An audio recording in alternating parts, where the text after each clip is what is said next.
Tout le monde l'a dit Nkoyi, habité. Comme qu'on imiter notre ancien président Mobutu. C'est Nkoyi ça déjà signification moi ya mabe à l'homme de Dieu. Mi tuka tozo mate sami na ba monde wana. Micro kaka yo zo plaque 50 ton lobela. Ebe sami wa eyemba esepela point bas. Mais dans le monde spirituel, partie ni za pour la concert parce qu'il y a zoya pour na aller ka wenye tout le monde qui wenye betaki yesko zoya a ta plein il ka wenye dans le monde spirituel. Dans le monde spirituel on a des mondes spirituels. Des mondes spirituels à Satan. Ezaka que non, dans le monde on lingi ba sacrifice humain. Pour na ya na le kayo ndenge ndeko na Satan ka leki ba ndeko tu ba mise ya Congo qui a zali kolona bango oui. Na ndenge ça dépend ba sacrifice ya sali et pas mettre naï. Dans le monde il y a des sacrifices. L'homme donne des conseils nous repère ça par rapport à bateau nous sur boki les conseils on a tant que pasteur tant que défenseur d'autres conseils nous repère ça pas. Conseil na repère ça bande ko boki na ba conseil wana oui au dit conseil somi bien na yo. Mais ba que tant somi bien au tikinda kono kei. Tango mutu na okesa ka ba sacrifice c'est que bateau so ba kufa na taona. Mingi ba lungula ba mbula. Yeba que na ok conseil on sima conseil en 2020 et même milimo ebele. Babos na bateau na ba travailler pour donner le diable. Ba ça la pas satisfait maître na bango azali diable. Ba ça te pour ba babi que les gens disent que non, les voleurs ne viennent que pour dérober, voler, gorger et détruire.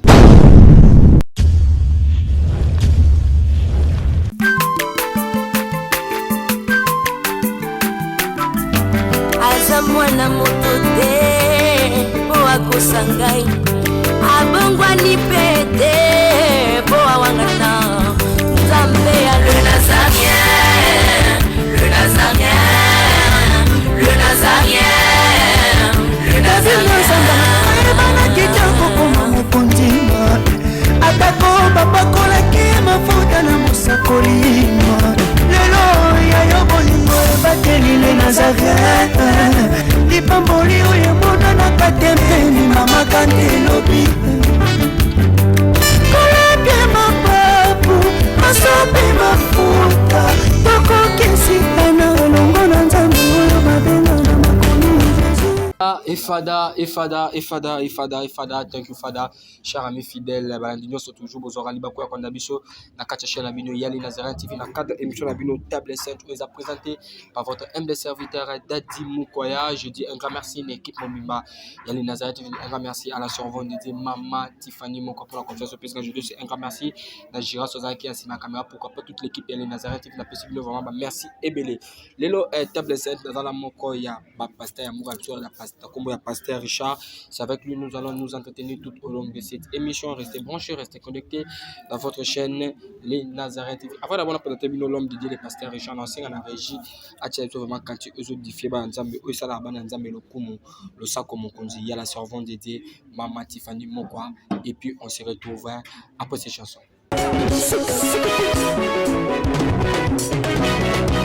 Katela, allez, Katela,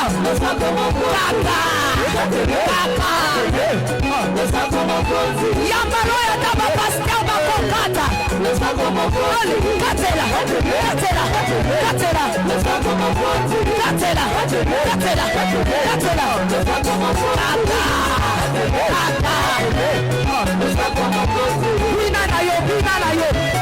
Yambalo ya daba ministra bakokata,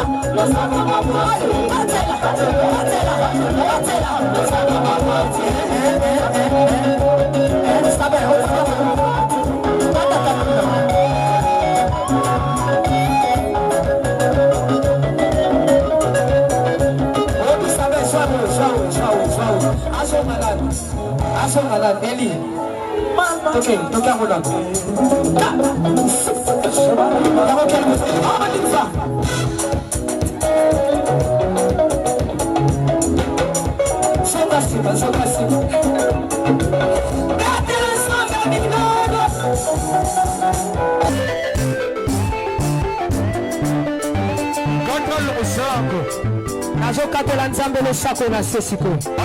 Nazokatela le sako siko tuma. Nalingi nakatela Nzambe le sako. Le sako awa. Aniva. Allez, katela. S'il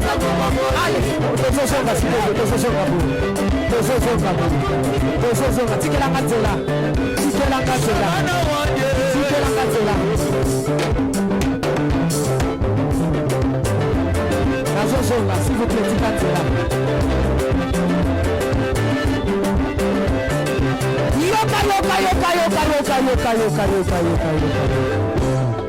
Olingi Lipal, Olingi Kopot, Olingi Mosala, Bona Nini.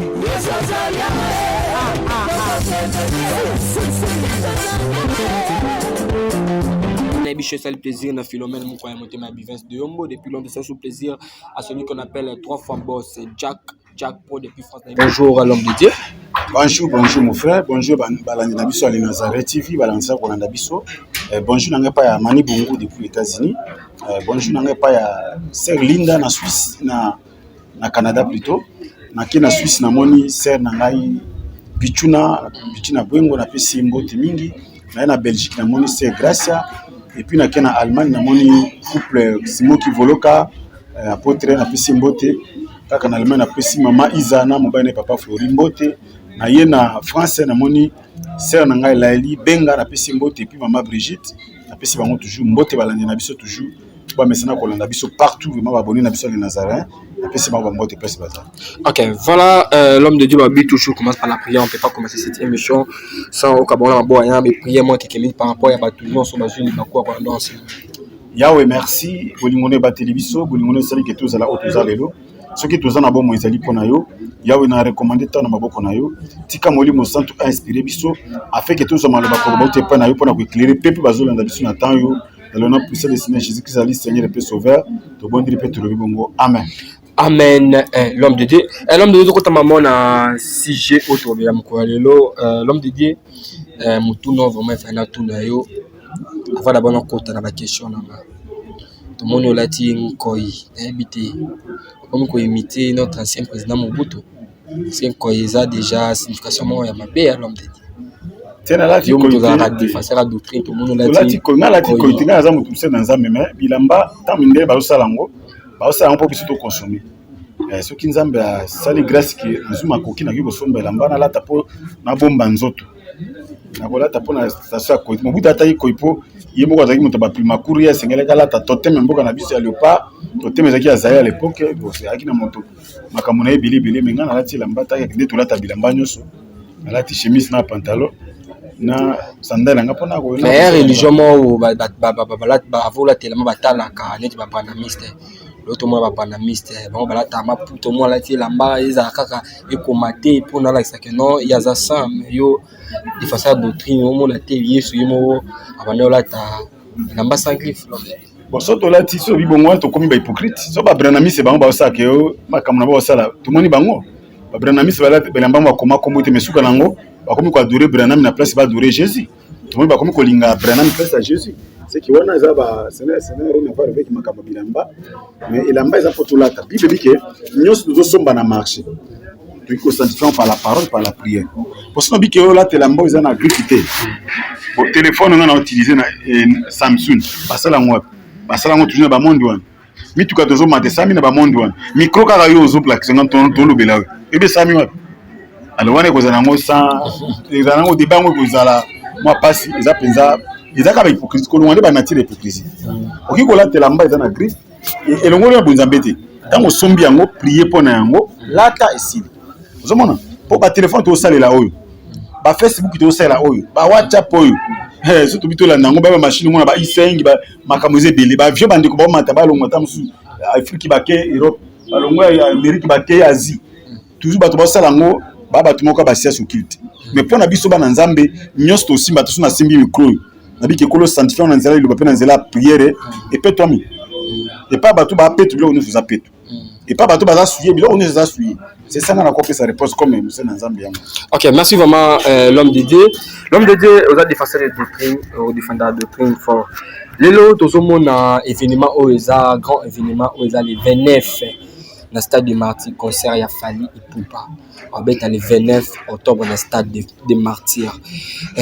Selon spiritualité, selon étant que pasteur au monde ranza malaki sara mais maona spiritualité concert en est-ce que l'on peut apporter na kati ya mboka na biso concert en na monde spirituel impact ni ozo signifier concert à Fally na stade de Martyrs le 29.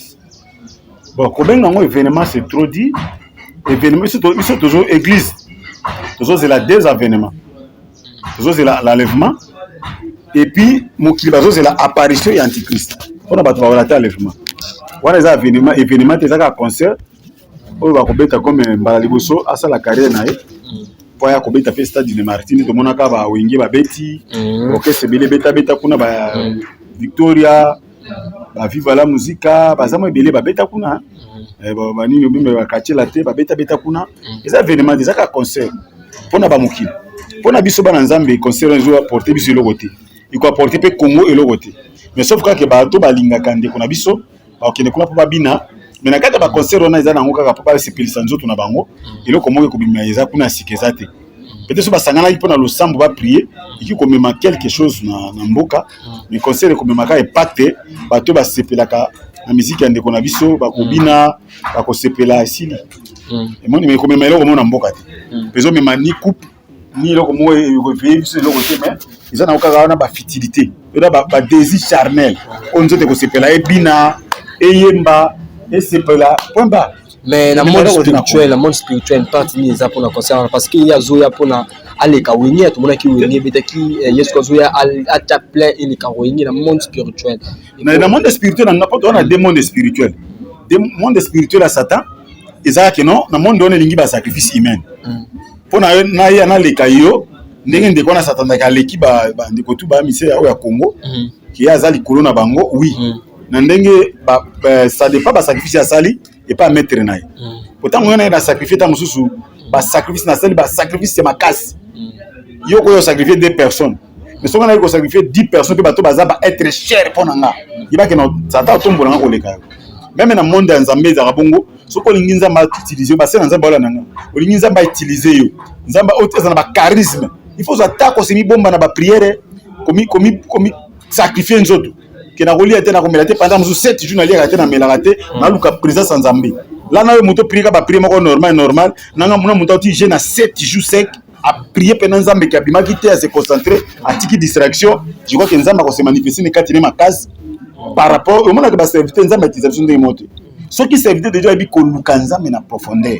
Ki akota bena luka nzambe na mozindo, a boye ba désir charnel, a inviter ba distraction, a kota bena luka nzambe. Nzambe biki wa ko luka ye ya ko mimo ne sait pas na. Au moins que nzamba ko utiliser plus mais musa nzamba zaka do prendre ka ba tunyoso au moins ayekuna na ba télévision na ba débat ya match na makaba distraction au moins muta ba roter na ye mais nzamba ko se manifester ka tene puissamment par rapport muta se consacrer vie na ye penza pour na ko lukaka nzambe pendant ba jour ebele ce ka bimi au moins ka plaire ne ko zande mususu par rapport na lukinza na musindo te makamusenga ka ozinda mais pas ça pas à tombola yo il faut aussi sacrifier mingi alors quand ba makamuna bango na sur le monde molili izaka ba sacrifice ya makila diable ko na ba démon ko yana ba senga ba sacrifice pour y pas na besoin à sa visibilité pour tout le monde ba to ko ba ndiko na biso ba wenge ba sala histoire ba sala kombo ba sala makambo to ko boya ngote magina ko za ngamba mokili ba sala makambo belé mais tant yo bimoza pour se galer na bango pour les kabango il faut au sala ba faut multiplier ba sacrifice plus que bango ba sala pour au les kabango na niveau ils ont des mois mais si il y aura bien il y aura des sacrifices qui vont se passer dans quatre concerts on est obligé. On est obligé. Chaque bateau na bango ba sena Satan. Bango ba zeno ba adepte à Satan. To bo sena te musique na bango va régner. Il faut pas toucher ba gris. Il faut pas ça la ba sacrifice humain. Il faut pas ça la makambe belé ba ça la kawana. Moko ta ko ba ko nganza munga tomboli ngai na simba te na kota mondo te lokuta. Ceux qui musicien tomba mi kombo ne yeba na komi célèbre. Ceux qui a ça la succès, il va que ça toucher na ba gris. Sans toucher a ça ne banze mu ko yokanate. Il suka kana quartier na bango asala libo omona te ba kota na ba fonde akiste ba ko saba album ko manzela mo me bango ko yokana te lope bana sixité mais tam so ba génération mo momoni ke moko na génération cartonné akeli kolo iba ki sacrifier mingi tant olingo se galé na ye ko kapo sa sacrifice ya sali pas comme na place oui c'est un monde de sacrifice ça t'a ko to mo pas mater ça a bénéficier et pas ça déjà so ko pesi na droite na gauche droite il faut y a récupérer na droite il y a personne na droite na gauche il y a récupérer na droite il y a personne na droite à récupérer na gauche c'est ça eza monde ya sacrifice. Mais l'homme de Dieu dans le monde il y a sacrifice. L'homme de Dieu conseille nous repérer ça par rapport à bateau nous sur boki le conseil wana tant que pasteur tant que défenseur donc conseil nous repérer ça pas. Conseil na repérer ça bande ko bokena ba conseil wana oui on dit conseil somi bien na yo. Mais ba que somi bien otiki ndako no kei. Tango mutu na okesa ka ba sacrifice tete bateau so bakufa na tawana. Mingi balungula ba mbula. Yeba que na ok conseil wana s'attendre que balungula yo ta mususu 5 ans. Âge ngo vivre nango. So ngo kufa na 5 na 100 ans. Balongolo 5 otika na 95 ans. Il faut yeba ngo. Voilà ba kati ba tu 5 ans tout no so ba balongolo ba mbula parce que mutu a mystique, yeba ki akolo yako kala yembi banze munana. Ba démoni ba yona balongoli ba tu mbula. Ba to bokene ba balongola ba étoile. Ba étoile na mine kende ko service ata. Pour na mutu na pas mata. Ba balongola bino ba chance. Maladie ko yaba maladie moko ozali incurable. Okozwa mukolo wana, c'est ça. To mona ki na Bercy non? Na Bercy zai na 2020 moni koma batu na sima ya concert wana batu komi bakoti mabele ba loriste la congolaise bakenda ba prêtre ba parisien to yebaki bango bakenda ba sango ba saper bakenda cascade balandana to yebi bana Paris je crois so balandi ba yebi même monde ba yebi ba diaspora ki na sima concert ya 2020 et mema milimo ebele ba boss na ke bato na ba travailler pour donner la diable ba sala pas satisfaire maître na bango azali diable. Les voleurs ne viennent que pour dérober, voler, gorger et détruire. Vous êtes et voulez-vous investir à Kinshasa? Voulez-vous réjouir de vos business? L'opportunité à ne pas rater. Toronto City VIP à Maluku, un des meilleurs endroits pour résider ou implanter votre business. À quelques minutes du fleuve Congo, le fleuve de nos ancêtres, juste en face de la zone économique spéciale qui est le quartier commercial et industriel de Maluku. Waouh! Non loin du centre de ville Maluku, un quartier en pleine expansion, à quelques mètres du Macadam. Toronto City vous propose un terrain de 20 mètres sur 20 avec des bornes cadastrales. Sur un site accessible, urbanisé, avec espace de jeu, espace vert, magasin, centre médical, marché, etc. Je vous appelle, venez nombrer et acheter. Donc, je voulais juste faire l'appel à nos frères de la diaspora, de partout où vous êtes, en Afrique, en Amérique, à l'Océanie, à l'Europe, en Asie, pour venir acheter les terrains que nous sommes juste en train de morceler. Vous allez bien voir qu'il y a des bornes, il y a même les travaux qui sont juste en train d'effectuer. Donc le terrain est bel et bien assuré. Il y a l'eau non loin de nous. Vous allez voir, derrière moi, c'est la régie des eaux. De l'autre côté, c'est le société Vodacom. De Vodacom. Et devant moi, c'est juste World Vision. Là où Vision Mondiale sont juste en train aussi à un projet de construire les maisons pour ces travailleurs. Donc voilà, nous sommes ici à Maluku. C'est déjà un endroit habitable. Et les quartiers, comme vous allez voir de l'autre côté, c'est déjà habitable. Il y a déjà les gens. Et c'est non loin parmi les autres cités que vous connaissez déjà. Donc je suis très fier de vous présenter ces produits qui n'est rien d'autre que, oui, nous achetons les voitures, nous achetons tout ce que nous pouvons avoir. Mais avoir une parcelle, c'est vraiment une très bonne chose. Pour tout contact, contactez Willy Mafuta au plus 1 90 57 30 15 40. Toronto City, waouh, les 4 qui nous réservent l'avenir de demain. Vive le Congo, vive Kinshasa. Abondisa yo, te moli musa tumaka abondisa mitema. Mais Satan n'a pas à dévorer, à voler, à détruire. Il va s'attendre dans le bloc agent 10-10, dès qu'on les canaka ta concerne. Pas s'attendre dans le bloc agent 10-10. Voilà mon prophète Oyo à lobby. Voilà message, il y a pasteur Richard au lobby pour un concert. Il y a fallu pour parler avec nous. On a sorti le concert, on a il y a 5 ans. Voilà, il y a pas pour pasteur. Ce que je on coupe à bout, balongolo 5 ans. So nous savons balongolo 5 ans. Pasteur, on a pas propos, pas message à pasteur au Aouch Koloma. L'homme de Dieu, tout est tapé à faire aux autres se passer dans le cadre de ma brandaniste. Le lot, tout le monde va servir parce que tout le monde qui va proposer à pasteur il faut du ciel, coloca tout le monde qui peut défendre qui oublie qu'il y a le pasteur il faut du ciel, à taper à côté et tout consort. Mais tout le monde bandimi, ya branam, par exemple défendre il faut du ciel, on va que non o mutu nyonso o azolo ba mabi pour na lifocodiciel bango bazana pour na défendre pasteur papa lifocodiciel alobi mabi tant que de français de tout temps monde ba on reprocher ba tout ba monde ba limiti ba monde ba media pour défendre cause ya papa na bango Branham cause ya pasteur lifocodiciel et ça la rendé ngala sepelaki ke soki ba défendre cause à Jésus obiso ba chrétien ba ndimi ya Branham te bato ba disciple akolo loko baza ba ndimi ya mutu yango na lingate ba benga mutu mondimi parce que ba ndima nyonso obina mako Branham baza nzambe ba ndimi obina mako Branham baza Jésus ba ndimi opesi bango mafuta ba ndimi opesi bango mai ba ndimi obina délivrance ba ngata bango na makolo ba ngata bango mona ba pasteur mususu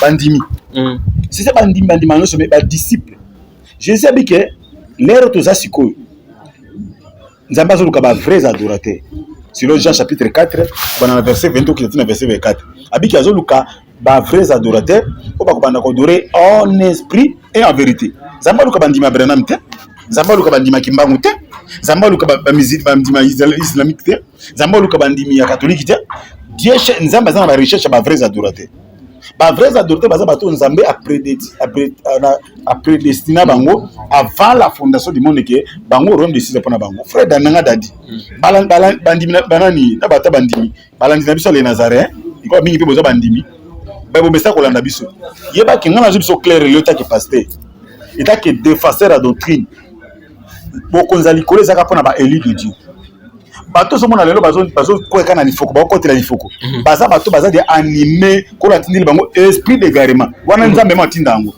tant bato balongo libanda cette doctrine ba bulongo ko to sa vérité ba nier parole la vérité maintenant si que nzambe ma ko tindila bango esprit d'égarement afin ko ba c'est ça égarement si réellement ko mta ko fela brenda ma ko fela mutu batangi ngata mutu moko brenda mi ma ko fela accident akufa na accident panza na moso pa moso atikala ko se kwate mais tout monde le véritable yo na colonisme massive ye wana mobali na biso libala ye wana mwana na pati akufa après 3 jours sekui après 40 jours kobona na ba discipline nae amati na mode des oliviers qui biso se monaye babi kende bo mona ezo alo kende wana ndenge ozongela kandi o aza viva aza na droit ya paix aza ko intercéder pour na biso ye bisanga siko bisa Branham seki Branham azaka musali il faut kaka musali pasteur Richard kaka musali sikoyo nani na aleki moninga Kimbangu azaka musali mais biso nde ba oyo ba ouvrier mais seigneur na biso ye wana ka sauver oyo akufa na croix pe asekwa ye wana nzambe c'est tout comme ça moto musute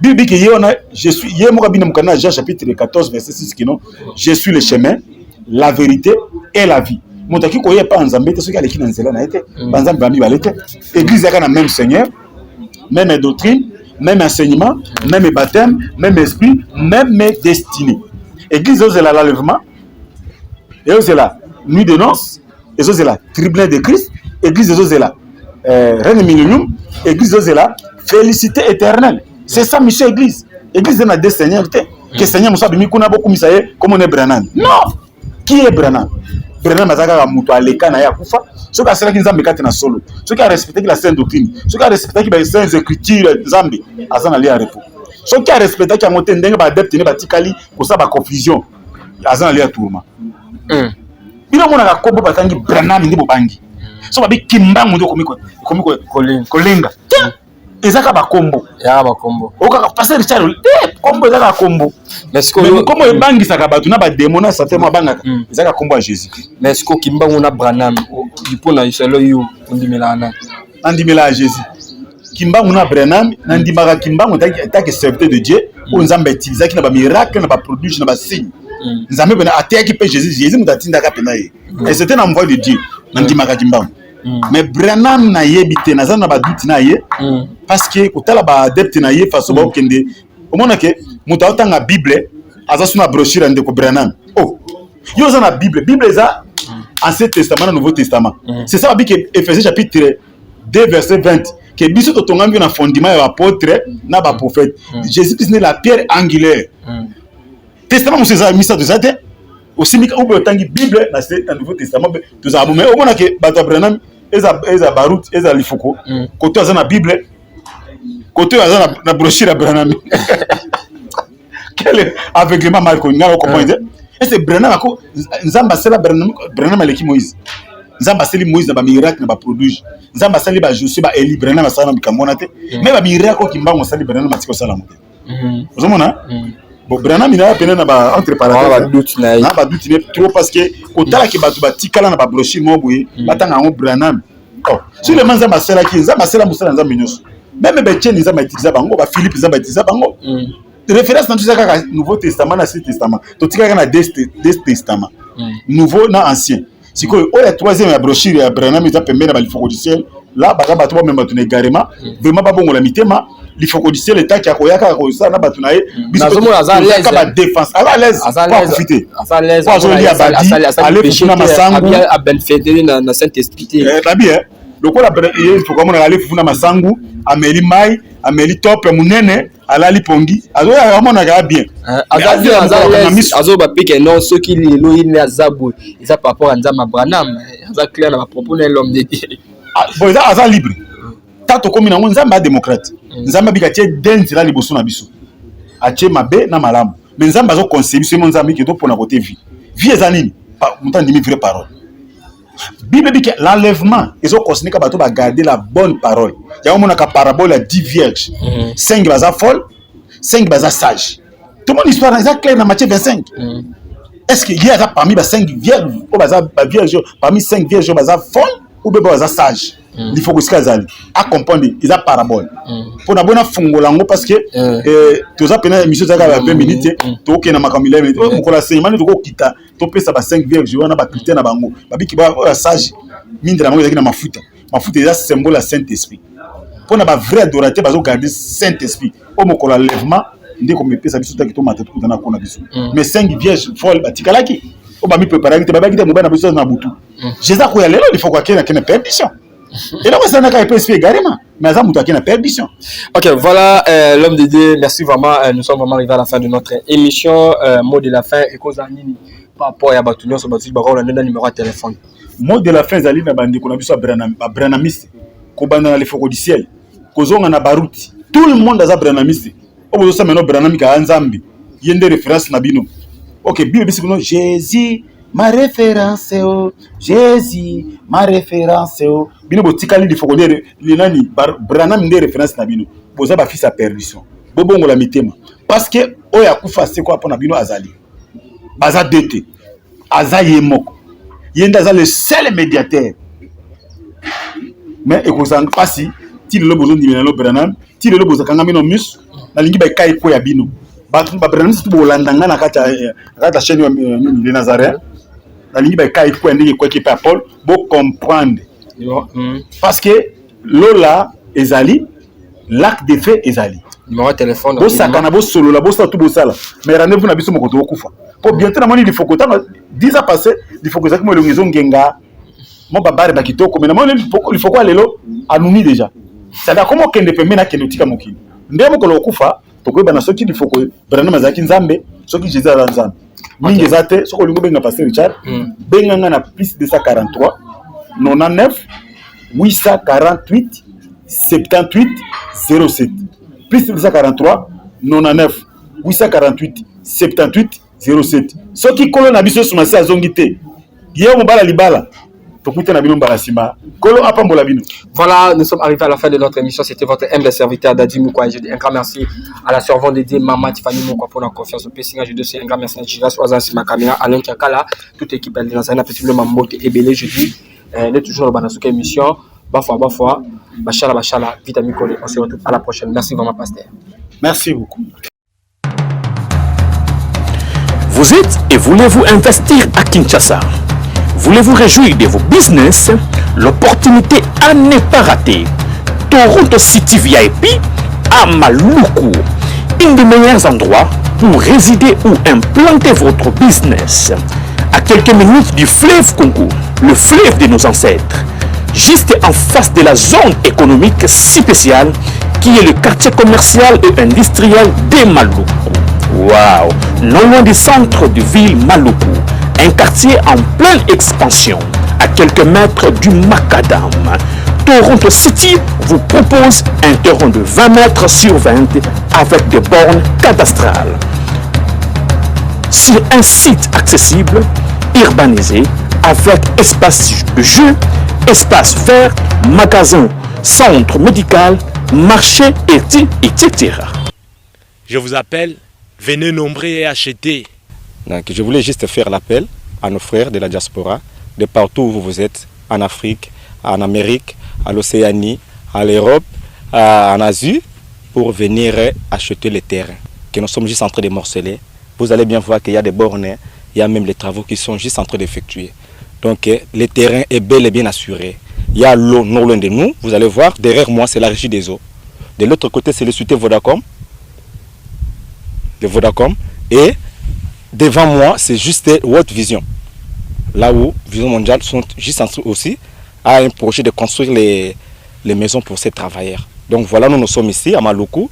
C'est déjà un endroit habitable. Les quartiers, comme vous allez voir de l'autre côté, c'est déjà habitable. Il y a déjà les gens et c'est non loin parmi les autres cités que vous connaissez déjà.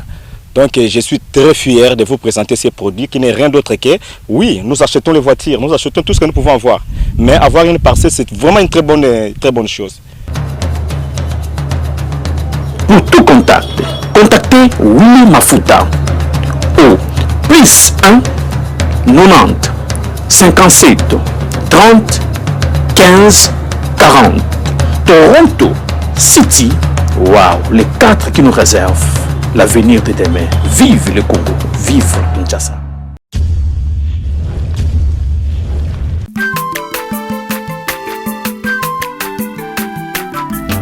Aza mwana moto te po akosa ngai abongwani pete